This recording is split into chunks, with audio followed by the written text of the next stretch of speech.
everyone, I'm Kim and welcome to my sewing room. I hope you're all really well and I've managed to get some sewing done this week. I can't believe that Christmas is just, coming up so quickly. It's only, what is it, about 12 days away. Oh my god, 12 days away. I have not done anything for it. Decorated the house thankfully and all, the trees up and everything, but I haven't bought any Christmas presents.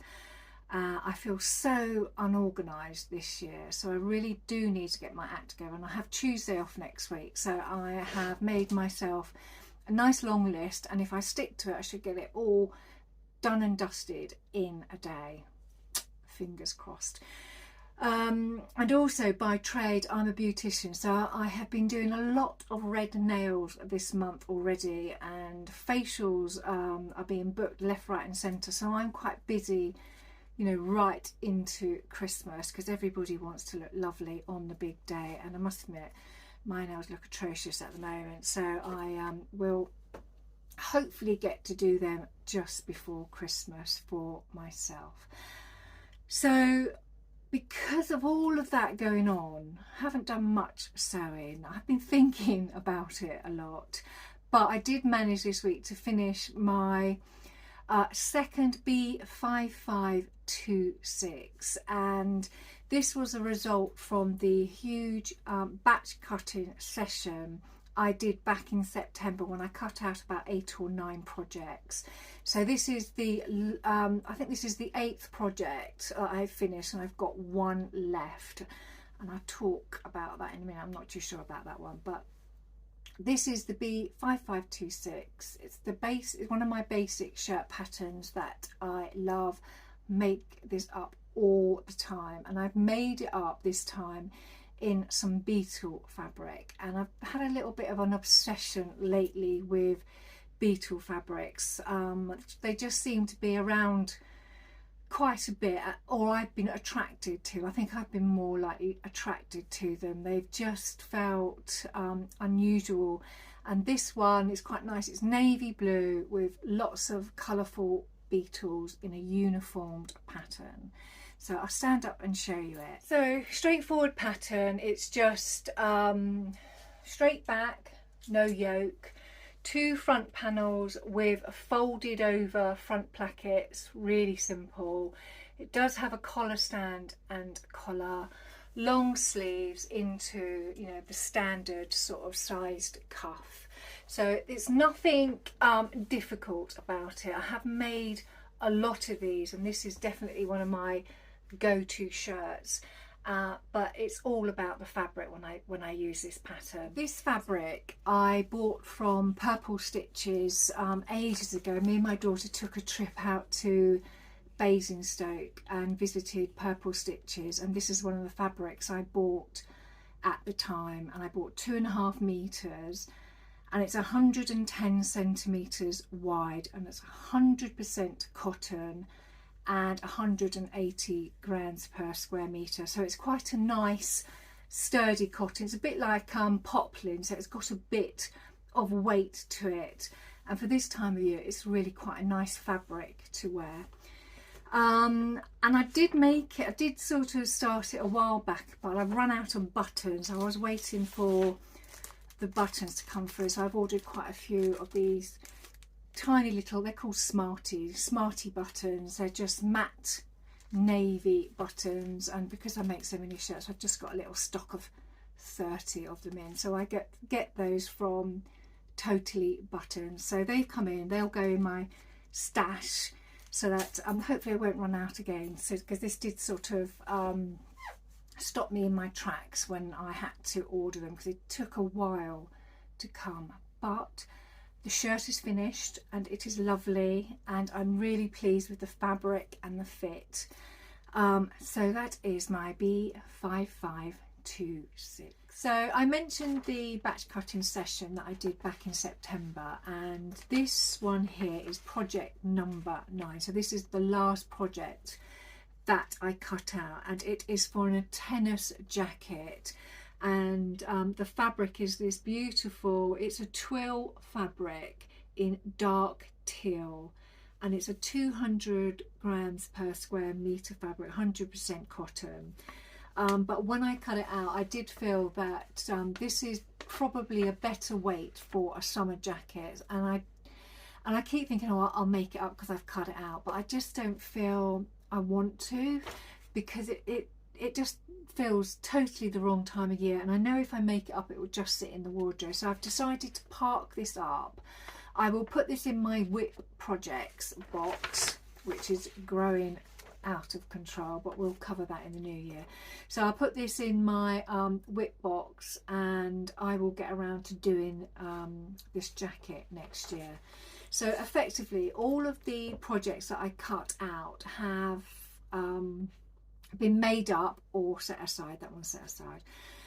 So I haven't got anything cut out going forward. So and because I have been so busy, I haven't really thought about what I want to make next. So after I finish videoing this video today, I'm going to sit down and start planning what I want to make going forward. And I really want to make something dress wise for Christmas for myself.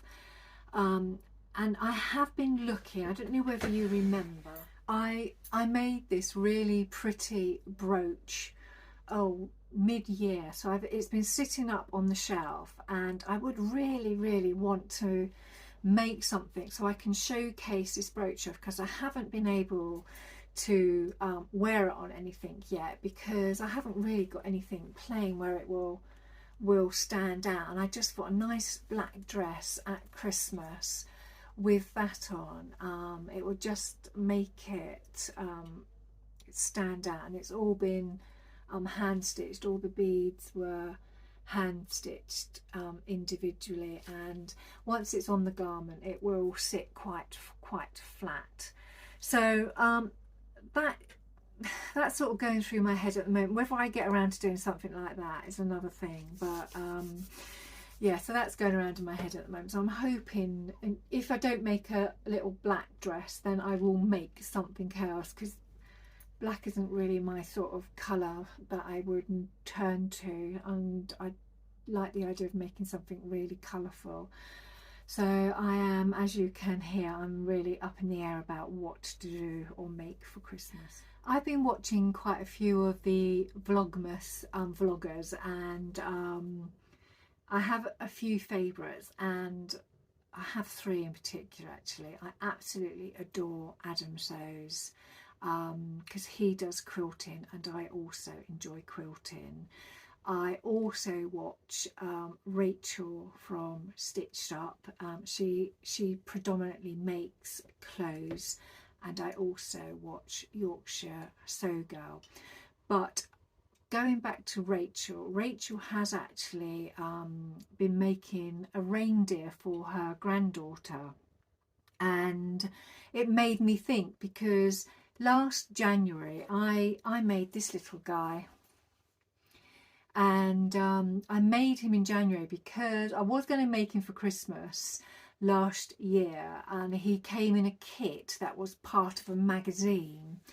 And when I pulled all of the stuff out to make him up for Christmas, there wasn't any instructions on how to make him, and he came from a magazine called Molly's, and I used to subscribe to it, but it went out of publication, and I think I must have recycled the magazines or given them away, because I could not find any of them anywhere.